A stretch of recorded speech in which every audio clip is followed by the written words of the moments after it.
First Corinthians part 2. Ye cannot drink the cup of the Lord's table and the cup of the devils. You cannot be partaker of the Lord's table as well as partakers of the devil's table as well. If you attend the communion of Christ, the bread which you break is the body of the Christ. The cup of the blessing that you have is the blood of Christ. We must wait till everyone comes to the table and then we should share our meal. That is what a communion is. It's not about breaking a wafer and having a shot glass. What it is about sharing an entire meal. So if the communion is done properly, it should be done properly. It should be because it is honoring our Lord Jesus Christ. The way the churches do it these days, it's completely dishonorable because it's just a piece of wafer. It's not a meal. And it's being done in such a mechanical manner, not even thinking about our Lord Jesus Christ. So Paul says those that dishonor the communion are equivalent to being responsible for the crucifying of our Lord Jesus Christ. It's a very serious thing. And Paul also says that those Gentiles, so all those idol worshippers, what all they think that they're sacrificing to the Lord God, they're actually sacrificing to the devil. If we look closely, majority of the idols, if not all the idols, they resemble the devil. They resemble something evil. They resemble some sort of underworld vampire or something like that. So meat commendeth so meat is for the man, okay, but we must remember also the source of that meat, which is God. So Paul also says that just because one person eats meat and another person eats is a vegetarian, doesn't mean that the one eating meat is superior to the vegetarian or the vegetarian is superior to the non-vegetarian. So meat is just to for the existence of man, and it's the source is from God. Am I not an apostle, says Paul? Am I not free? Have I not seen our Lord Jesus Christ? So Paul has seen our Lord Jesus Christ even after the death and resurrection of our Jesus Christ and his ascension into heaven. Even post that Jesus at Damascus appeared as a vision in front of Paul. So that's how Paul became an apostle, even though Paul was persecuting the churches of God. And Paul says that I'm not even worthy to be an apostle. Still Jesus Christ appeared before me and I became an apostle, Paul says. But now that Paul has become an apostle and has sown the seed of Christ to the Gentiles outside Israel, now Paul says, I've done the work. Am I not free? I have sowed the spiritual seed to you. Can I not expect the carnal things that come out of it? So Paul says that even though he deserves to have some enjoyment in life, he can have a wife, he can earn some money now, he can relax now, but still he says, if I sow the spiritual seed or the gospel and if I get wealth out of that, it means I am not behaving as per the gospel of our Lord Jesus Christ. The gospel must be free, because it is the path to eternal life. It is the plan that God has given us through by raising up our Lord Jesus Christ on the third day and defeated death. Oh death, where is thy sting? Death has been defeated and conquered by our Lord Jesus Christ. So Paul says that gospel should be free. You cannot sow that spiritual seed or gospel and ask money from people. That's what preachers are doing these days. They immediately flash their account details as soon as the online church website starts.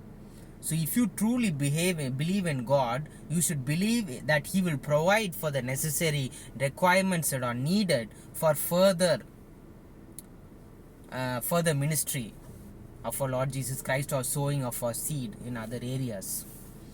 So we have not used this power. So Paul says if he wanted, he could have used this power of earning money through the gospel, but he didn't do it, because then that spoils the gospel of our Lord Jesus Christ. If you preach for money, then you're spoiling the gospel of our Lord Jesus Christ. So we should not hinder the pureness and the sanctity of our Lord God.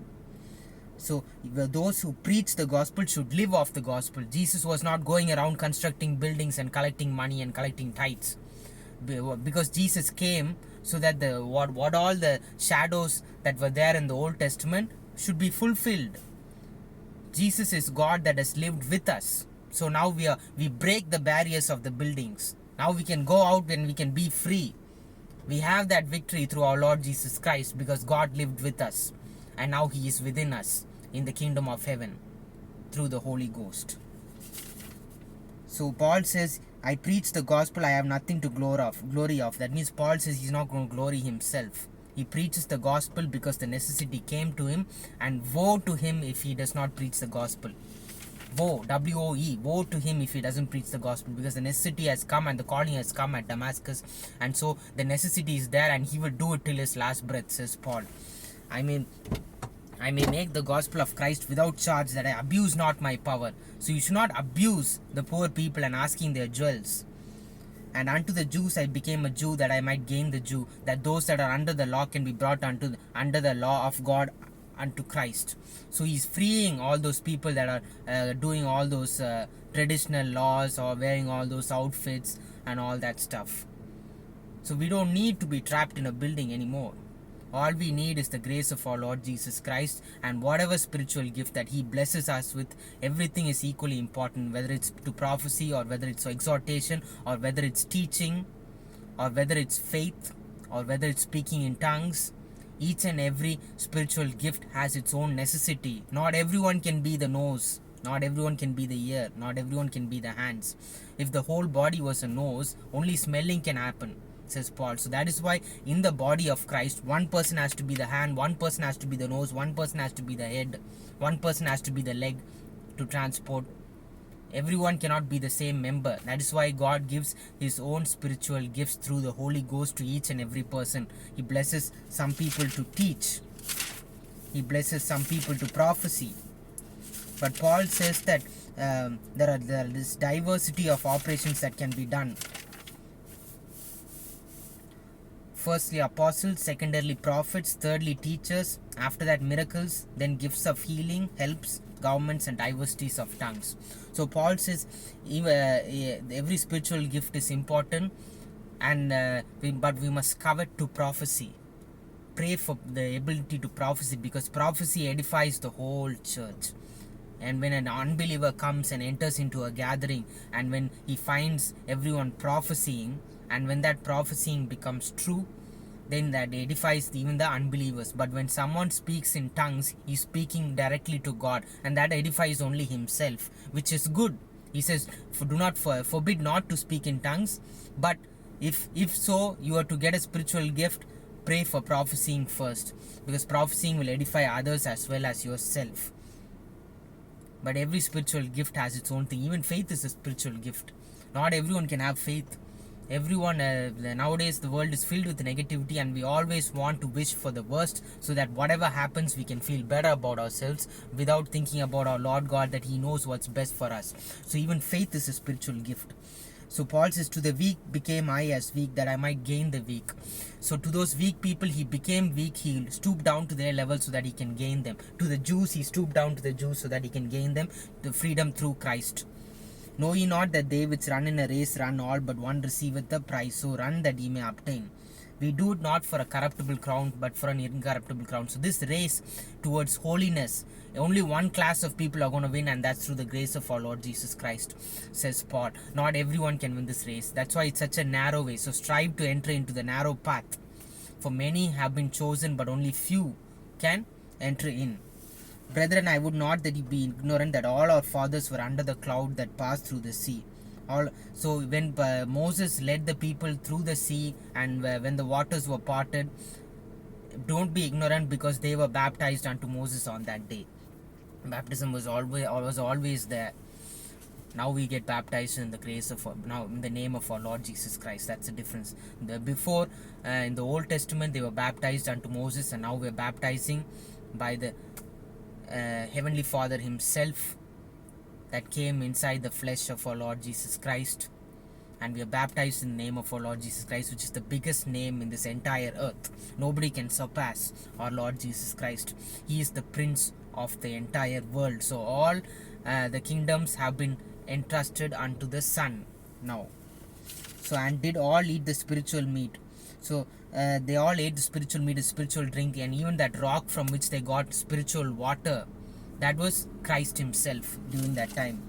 So many of them God was not well pleased, for they were overthrown in the wilderness. So all those that went to idolatry, all those that didn't have faith, all those that murmured were destroyed by the plague before they could enter the promised land, even though they had escaped Israel. So the punishment is still going to come if we do not respect our Lord God after He has blessed us with so many things. So do not commit fornication and do not murmur. Flee from idolatry. Many people, even in the church at Corinthians, they participated at the Lord's table, and after that they will participate and all that devil worshipping, like giving and sacrificing unto the idols, just because it was done by their fathers or their forefathers. So similarly, just because our forefathers says Saint Mark Church, Saint John Church, doesn't mean that we should go in their path. The only church we have is the church of our Lord Jesus Christ, because the churches are built on the rock, which is our Lord Jesus Christ, and not on people like Mark and Luke and Matthew. Go to a church where it's based on our Lord Jesus Christ, where you can have fellowship with the teachings based on our Lord Jesus Christ. Not those people that always go after the Old Testament and think that the Old Testament is cooler. If you think the Old Testament is cool, you do not. When God Himself lived with us and He defeated the death on the cross, that means He did all that in vain in your heart. It means you're not accepting all that things that He went through, all that pain, all that thing that He had undergone in the flesh. So the things with the Gentiles sacrifice, they're sacrificing unto the devils. So just because your forefathers made one mistake, you shouldn't make that same mistake. When Israel provoked the Lord to jealousy, the plague was sent. That's why. So be followers of me, says Paul, because I am follower of Christ. You should be only follower of Christ. You should not look for any other source, because what all the prophets did were a shadow of the entire fulfillment through the Messiah. And since the Messiah has come, our next thing should be the fulfillment of the second coming of the Messiah, to prepare ourselves for the day of the Lord. Anything that doesn't prepare us for the day of the Lord, it is going in the track of the Antichrist. So the day of the Lord is the second coming of our Lord Jesus Christ. So Jesus told us, go out there and teach what all I have commanded. He didn't say teach what all the prophets have commanded. He said what I have commanded. What the prophets commanded was that Jesus Christ is going to come. And now Jesus Christ has come. Now it's time to follow Jesus Christ and not any other man. Your church must be based on the spiritual rock of our Lord Jesus Christ. Only when you follow A to Z everything of our Lord Jesus Christ, we can add in addition the fruits of the Old Testament and the Old Commandment and all that. If you don't have the maturity of following Christ, then there's no point in going to the Old Testament. If the head of every man is Christ, and Christ is God. Every man praying or prophesying, if he has his head covered, he is dishonoring his head, Christ. So men should not cover their head, but when women pray or prophecy, they should cover their head. And women it's better if women have long hair, says Paul. All things is of God. So heresy is a belief or opinion contrary to the orthodox religious doctrine. I hear that there be divisions among you, and I partly believe it. The Lord Jesus, the same night in which He was betrayed, took bread, and when He had given thanks, He brake it and said, take, eat, this is my body which is broken for you, do this in remembrance of me. So He is the true manna from heaven. So when you eat bread, remember that is the body of Christ. Without our Lord God, we're not going to have food today or tomorrow. If we think that only our water that we pour into the trees is what's growing all the forests, then we're ignorant.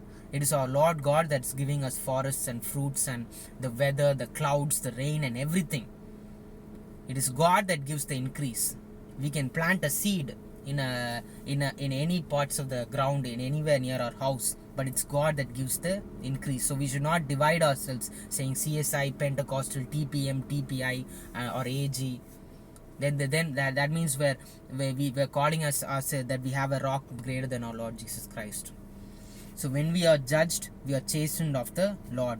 We should not be condemned with the law, with the world. Just because the world is following something doesn't mean you should follow it. We have the Holy Bible, and our Holy Ghost within us will help us interpret it. For he that eateth and drinketh unworthily, he causes damnation to himself, not discerning the Lord's body. No man speaking of the Spirit of God calleth Jesus accursed. So anyone that calls Jesus accursed, he does not have the Spirit of God.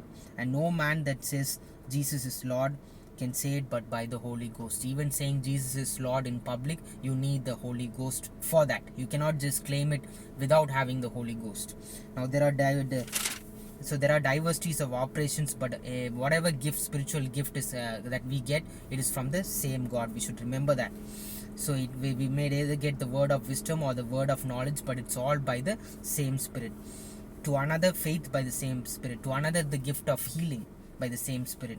To another, the working of miracle. To another, prophecy. To another, discerning the Spirit. Even discerning spirits is important, because there are many wolves out there in sheep's clothing.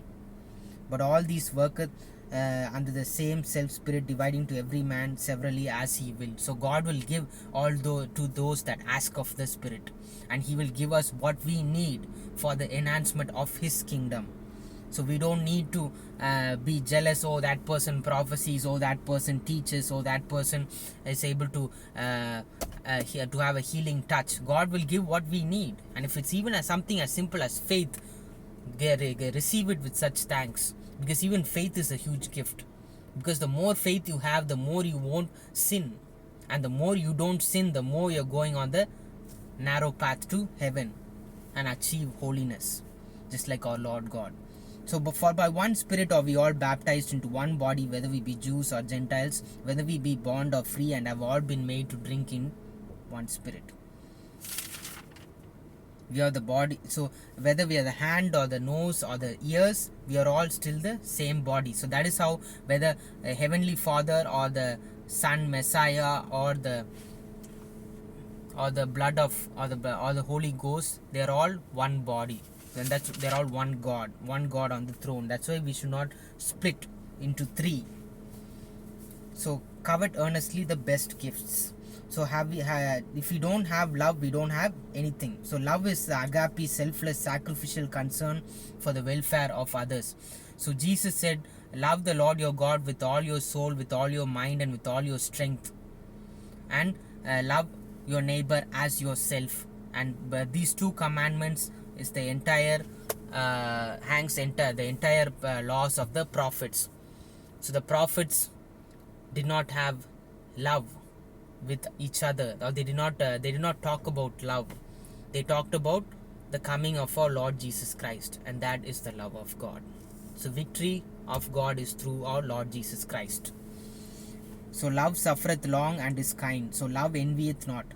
Love wanteth not itself, it's not puffed up. So this love or charity or this agape or selfless love, it's not to puff yourself up or to make yourself more popular. It's not even about yourself. It is for the welfare of the one right next to you. Love never fails. Even a prophecy can stop one day. Even tongues, speaking in tongues will stop one day. But love will never stop. Love is eternal, says Paul. Faith, hope, and love, of which love is the largest or the biggest. Even Jesus said that. So follow after love and desire spiritual gifts, that ye may prophesy. Paul warned the Corinthians that practicing tongues carelessly would be harmful to the unlearned visitors and unbelievers. So if you want to speak in tongues in your church, make sure that it's interpreted after that. Otherwise, because when unbelievers hear that, they might think that you're all mad, says Paul. So be very careful while practicing tongues. You cannot abuse speaking in tongues. For God is not the author of confusion, but of peace in all the churches of saints. So love and peace must come first. After that comes prophesying and speaking in tongues. Covet to prophecy, so that the others also might be edified.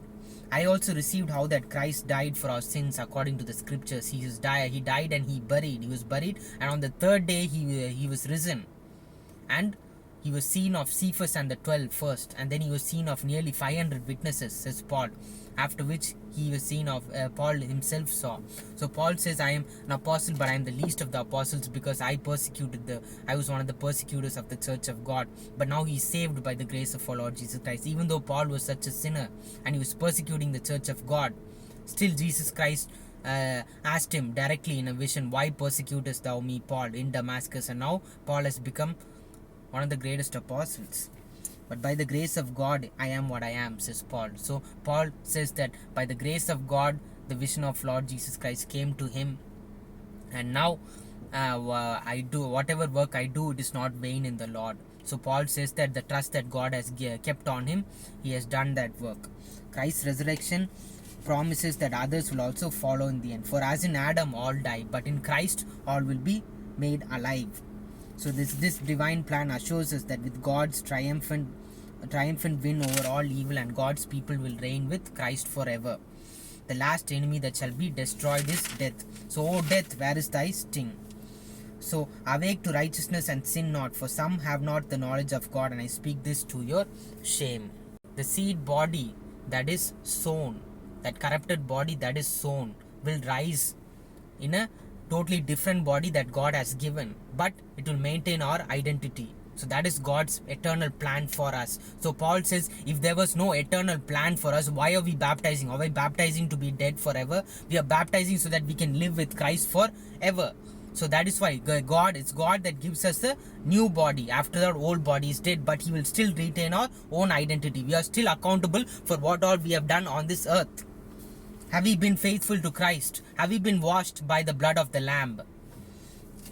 What all we are sown in weakness, we are raised in power.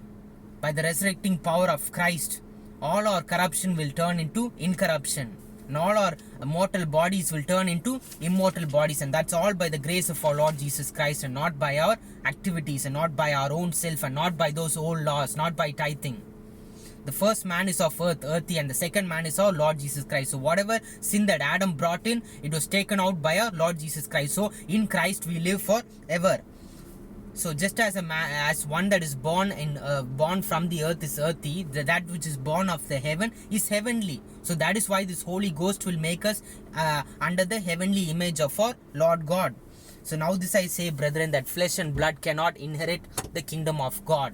So we must sow our corrupt dead bodies, so that the body that we receive after that we receive on the day of the Lord, the new bodies with our same old identities will be incorruptible, and our mortals will become immortal.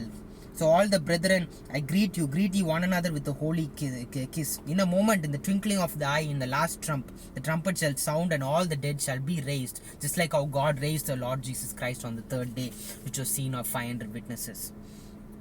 So we shall also bear the image of the heavenly soon. So if any man love not the Lord Jesus Christ, let him be anathema maranatha. So anathema means accursed. So Paul curses those that don't love our Lord Jesus Christ, because he has done so much for us. And every cup of blessing and every bread that is on our table is the body and blood of our Lord Jesus Christ. We break it under his prayer. We give thanks to him, and we pray that he has given our body for the nourishment of for ourselves and for the saving of our soul. It is through our Lord Jesus Christ we save our soul. So my love be with all you in Christ Jesus. So we should, anyone that does not bring the doctrine of Christ to your house, do not let him in, and do not bid him Godspeed. Because if we support and if we laugh and joke with someone that is an atheist, or if someone that does not love the Lord our God, that someone that does not believe in the doctrine of Christ, it means we are equivalent to being an unbeliever. So what is the greatest thing that we can be a believer is to live like the gospel, not just to preach it. You don't preach the gospel and then go and have fun with the atheists and say, oh, you know what, maybe I can just have a little fun and just have jokes along with them. You tell them straight in their face, if you do not accept the doctrine of Christ, then I don't accept you. That is the biggest commitment we can give to the Lord our God. That is why the book of John says that. Amen.